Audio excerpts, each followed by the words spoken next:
Hey there, it's me, I'm Blamp. I'm a wet little goblin. Yeah, I am. I'm so moist. Would you like to hear about how Chris and Aaron, who are real people inside your world, came up with Heliakon? It all started here. They did a collaboration together and came up with it. This is the seed. This is the seed where the thing that was born from. Blamp needs his coin now. Blamp requests his coin. You cannot get your coin yet, Blamp. You have not done one take that is correct yet. Hey, I'm Blamp. Yes, you are Blamp. You are Blamp. Can you try again? Yeah, I can't read. Jesus fucking Christ. Oh man. Isn't the world an absolute nightmare? Yeah. Cool. But this world that we're creating right now, perhaps not a nightmare. Or at least a nightmare of our own creation, which at least gives us some, at least illusion of control. Yeah. Okay, so we are going to sort of set up I suppose, a background for the world, and specifically the city that we are starting in, right? Yes, indeed. That's something I think that is important. So there's a series of questions that I wrote up that we are going to go through. And I think the questions are pretty neat. You think the questions are neat? Yeah.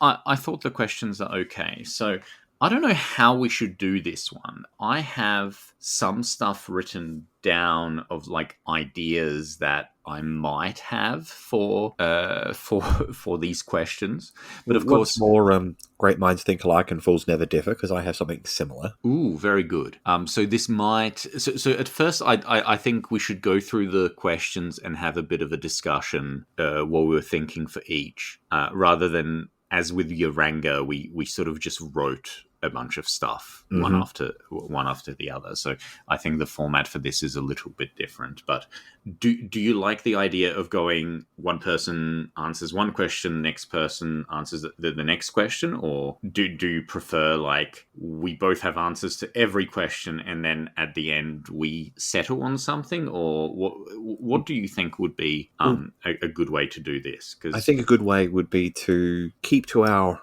somewhat pretend competition. We're both trying to do bits and pieces and do it one question each, but stop at each question and have a bit of a discussion around it so that we're both on the same page and both happy with it before moving on to the next question. Okay. Yoranga. How did we do it in Yoranga? You went first in Yoranga, I think? I don't recall, but when we spoke last time, you indicated that I would go first in this one, so I must admit most of my notes are in those on the odd questions. Yeah, that's fine, man. Yeah, that's all good. I think that's a good idea. Okay, well let's start with the first question, which is which two powers of ideologies fought here, leading to the partition? Tell me about that. Tell me some of your ideas for that. Right. So where I landed was on their attitudes towards the previous civilization in which they are now residing. This rebuilt city in the process of rebuilding and discovering the secrets of its past. And their attitudes towards it. So what I came up with, my central thesis, was that there's one group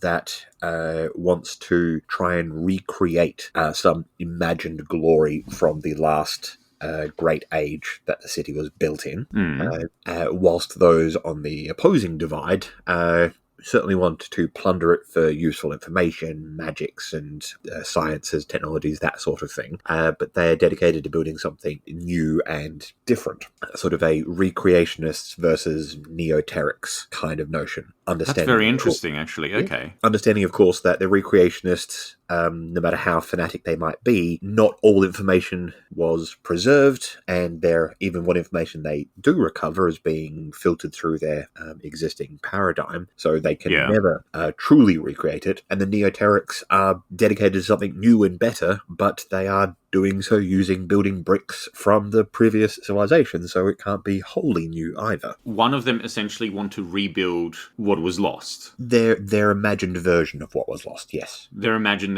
kind of ideal version of that. And the other faction wants to create something new. And yet both of them are essentially messing around in the graveyard of this old civilization. Yes. Interesting.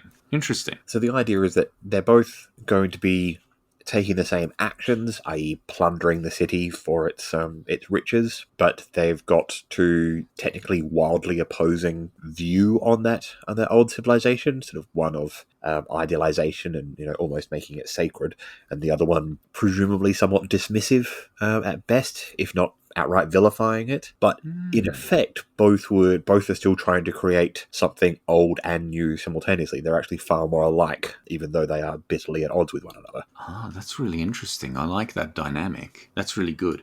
That's great. Okay. I think that works actually quite well. So the next question would go to me to describe the power number one, the first power. Okay. Can you give me just a minute? Yeah, of course. And I will just fizzle out for a second. And I'll just... this actually fits in quite well with what I already have. But I just have to change it a little bit to work with this bit. Yeah. All good. Admittedly, this was the question that I got no notes on because I don't know which one you plan on doing and how you're going to approach it. So I might ask the same thing in a moment. Oh, have you got the... Oh, okay. Have you got stuff for the second power? The second possible power? Well, oh, yeah, of course, because we're working off each other. Fantastic. Okay. Yeah, give me a minute. Of course. Cool. No worries. Ahoy, hoy, I have returned in a terrifying and new form. Okay, let's have a look at this one. So the first of the powers, which I believe would be aligned with this recreationist kind of ideology, I call the Great Consociate. It's a fading empire. It is an island nation that was once known for its expansionist imperialism and a savage subjugation of foreign cultures, which could not compete with its war sorceries, which were largely driven by their constant and insatiable delving into the previous great civilizations' remaining trinkets and artifacts. So even so, they are a society that's largely devoid of any true innovation, and sort of here, even the notion of forging a new path is looked down upon because they live in the shadow of such sublime greatness that to think that any of them could really create something new or better is the very height of hubris. I have a feeling that this society it has not kept up with the kind of innovations of other cultures.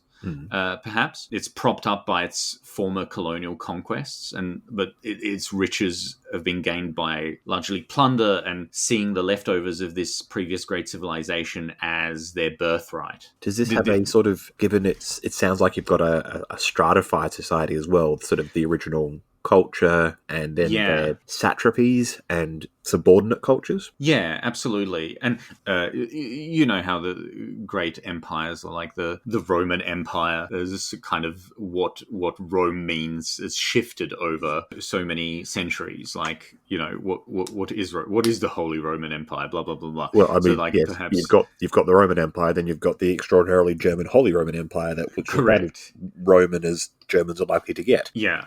So I think some of this idea could play with the Great Consociate being perhaps a place where was once perhaps a minor colony of this previous great civilization or something like that has taken upon itself that mantle of, no, we are, this is who we are and this is what we have to do. We are the inheritors of this greatness. Yeah. Does that sound all right? That sounds brilliant. I love it, and immediately tweak some of the ideas that I had into something. So I too might ask for a minute or two to pin those ideas down. Fantastic. Okay. All right. I will turn my mic off as well. I also want to put it on record that all of my ideas that were about the various ideologies were about magical racism. Right. We can probably discuss that more in depth as we continue. It could actually work later. It's not something that doesn't fit. Anyway, yeah, go do the thing. All right, I think I've got the nucleus for a notion. Fantastic. I love nuclei. The second major power is the Unfettered League. Interesting. The core nucleus of this rather disparate group is made up of those who escaped their quote-unquote masters during the fall of the last great civilization and culturally merged with the so-called barbarous people at the edges of the civilized world. That's really interesting. And naturally, when the Great Consociate came back and began spreading out, they managed to conquer a number of groups within this larger identity, and those who were still free, like that identity wasn't particularly like welded together or even well understood, but when the Great Consociate came and began to subsume them, they started to use that shared history as an identity. They fought back, freed those of that larger identity, and then some more of those that had long been subsumed into the Consociate, and then took half of the city from the Consociate. Oh, that's interesting. Okay. I do kind of want there to be like a like there was before we discuss things, that there was a campaign, a war of some description, and naturally, of course, they as part of that identity that they've been using to weld these very disparate groups together, is that part of that is their distaste for that last civilization. They paint them as corrupt and lazy slave masters. Okay, that's very interesting. I like that. Ooh, this actually, this is good. This fits. This fits quite well, actually. Yeah, I think we've got some built-in tension, and tension leads to conflict, and conflict leads to drama. Okay. All right. Well, let's have a look. Okay. Next question. Why was the city partitioned? Yes.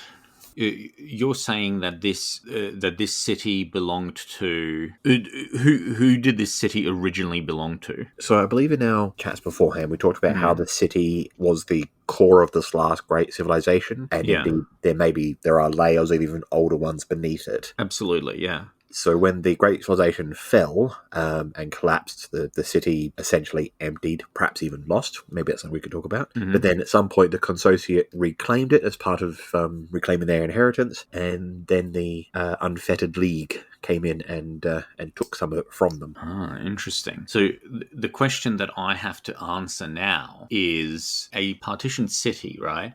Mm-hmm. It's why did the Consociate stop fighting for it, right? Yep. Like, okay.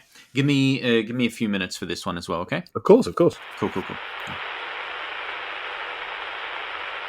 I have returned with my voice. As have I. Excellent. Why was the city partitioned? So, in my mind, the city was rediscovered by the Great Consociate a reasonable amount of time ago, like perhaps a century, right? Maybe a little more. Mm-hmm. We can talk about that later. I don't think that part is really important. At the time when it was sort of rediscovered and brought into the fold of the Great Consociate, it was sort of described in these terms of like, oh, it's the great final jewel in the crown of this empire, you know? Like the thought was that this city in particular was so ancient, the secrets which lay beneath it were so great that it would essentially propel this nation to full domination over the continent. Mm-hmm. After it was found, its sort of ancient streets and these interesting architecture was once again populated after this long time of disrepair, and the empire was adding to that tapestry, encouraging migration and tourism. It very quickly became quite an important part of this empire. And the conflict with the Unfettered League, which was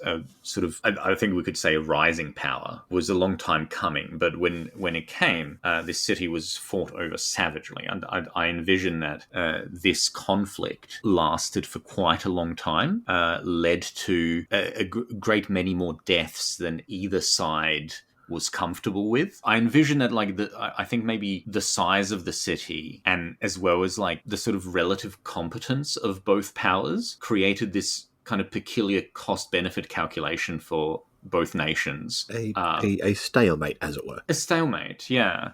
Where this is was sort of an unexpected kind of thing. So it ended in this kind of uneasy treaty where it was not thought to last a very long time, but both sides kind of erected these walls along a sort of border, and over time these walls would both grow because this partition has lasted quite a long time now. Like, I envision a sort of like poorly named demilitarized zone inside of it, sort of like between North and South Korea. And then sort of thinking like the Berlin Wall, like this genuinely created a problem. Like families were separated, and this particular partition wasn't expected to last very long. Like the fighting was meant to resume, but just didn't. Why didn't it? I don't know. We can talk about that, I suppose. Yeah.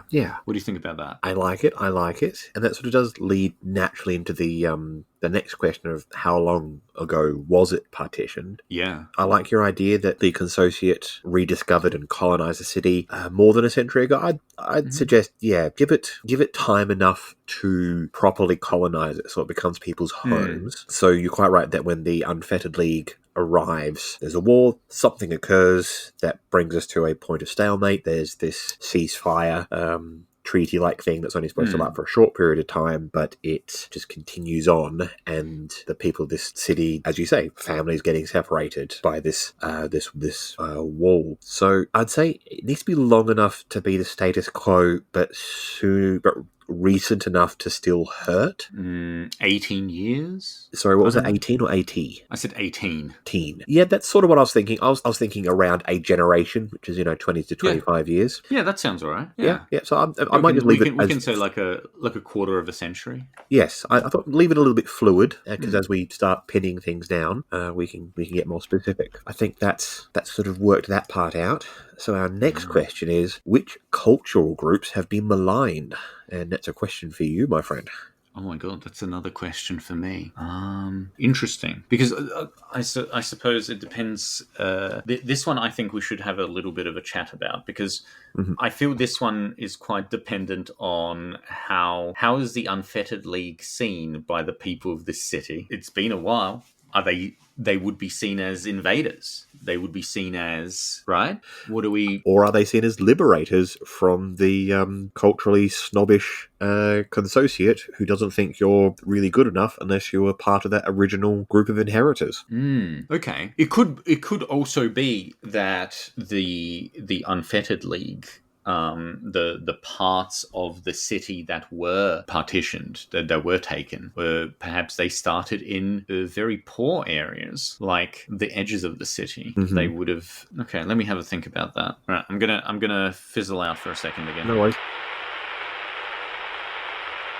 Let's have a think about which cultural groups have been maligned. So I'm coming at this from two angles. In the consociate, essentially any cultures that are closely associated with modernism or innovation would be looked down upon, which is rarely drawn along racial lines, except with dwarves, who are seen as both naturally close to the secrets of the past, spending their time beneath the earth, as well as a broad obsession with craft, which can be seen as subversive. In this society, also, artists and writers in particular, unless aligned with government interests, tend to be maligned as rabble-rousers and troublemakers. I don't know if that's really a cultural group. It's a cultural group for sure. Yeah.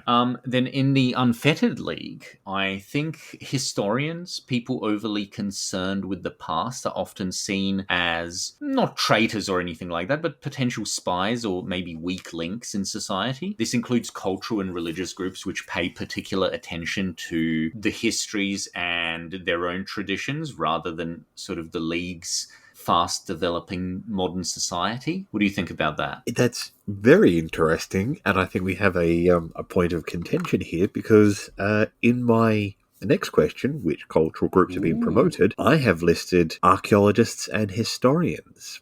In the Unfettered League? Yes, it's just that they have a different focus. Because the Unfettered League is mining the past for sciences, technologies, and magics that will give them the building bricks for a new and better future. That archaeologists and historians are the source of sort of academic knowledge, and so yes, the people who go down there and get information are not, generally speaking, the people who are then going to turn that into useful stuff. And that there would be this interesting bit between archaeologists and historians are fated individuals because they can essentially turn the image of a fresco on a wall into a new technology or a spell. But I see that actually. That works. Well, this is not a bad point to make then, because we should look at it from both sides though, right? Because I'm sure some cultural groups have been maligned in the Consociate, but also in the Unfettered League, and some have been promoted, right? Yep. So I agree with you, actually. So I'll strike that part. But what about the Consociate? Do you agree with that part? Oh, 100%. I think that's a very good point. And I don't disagree with where the sort of heart of your argument that anybody who becomes a little too obsessed with the fluffy side of history from in the Unfettered League would be treated with suspicion. So a historian is only really respected when they're bringing practical knowledge forward, sort of knowing, or at the very minimum, going along with the Unfettered League's idea that old civilization was evil. If you come up with a story about how actually things are pretty neat, then yes, you'd be maligned, I think was the word we were using. Yeah, okay. There might be I used right in the beginning a term recreationist. Yes. And that could be to sort of narrow in on your idea here. That could even be an in-universe pejorative in the Unfettered League. Yeah, actually, that's not a bad idea, yeah. That could be, it could be like maybe a movement or something, yeah. To some degrees, it's a little like in the McCarthy era being termed a communist. It's a very broad term, largely used in political sense. Yeah, okay, that's good. That works. All right.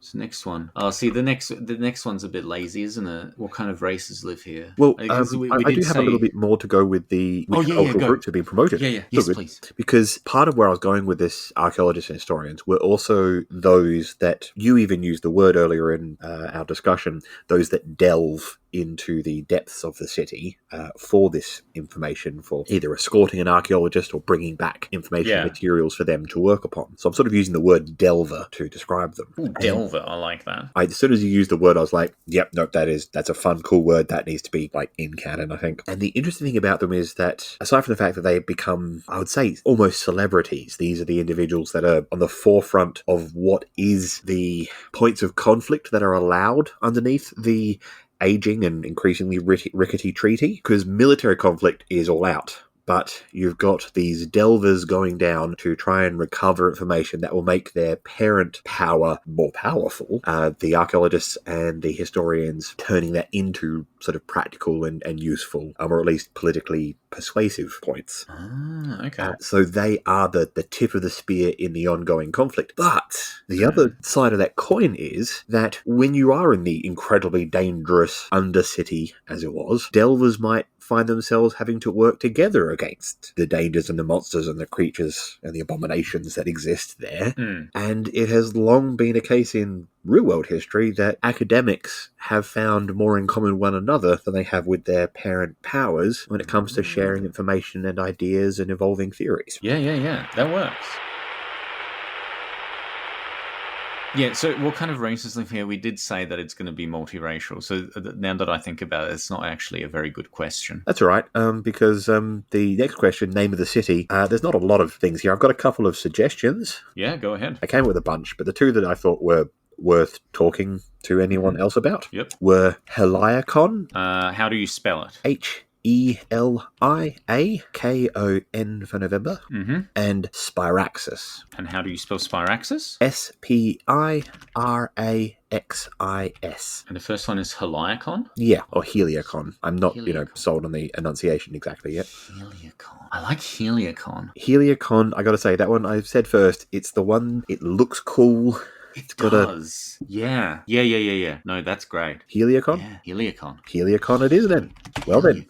the final question, or is it, because Aaron has had a thought whilst we've been doing this. I love thoughts. Is name of the wall. Okay, I think the wall, they call it, I think they call it does it go, which direction does the wall go in? Does it go east and west? I thought the wall could be called the Serpent of the East and West, and could be referred to as the Serpentine Wall. Yeah, no, I'm on board with that. I just think it's a nice sort of thing, and I kind of like the image of because it would actually be technically two walls, and each part would kind of look slightly different, but still long and jagged and unfriendly. Yeah, I could see it not being straight at all. That it does wind a little bit, so that it traces the irregular line of conflict when the treaty was signed. Definitely, yeah, for sure. Cool. Okay, what's your next idea? So my final thought, whilst we're going all through this, is we've just been describing the last great civilization with the slightly unwieldy title of Last Great Civilization. Oh, we do need to give it a name, yeah. I thought maybe that would be something we ought to do today. What do you think? Can't hurt. Have you got any ideas? Well, it rather depended on what you liked when it came to the name of the city. That we could try and draw the name of the last great empire from the name of the city. Since we're going with Heliakon, we can work with something around that. Yeah, absolutely. Let's have a think. I have a notion. Yes. And okay. My thinking behind this let's just say the word, Aaron. Say the word. Concordate with a K. Ooh, with a K. Yes. Okay. The reason I wanted to go with that is that the consociate are actually echoing this original society. Yeah. Okay. Yeah. Yeah, that works. So, would you say concordate? Yes.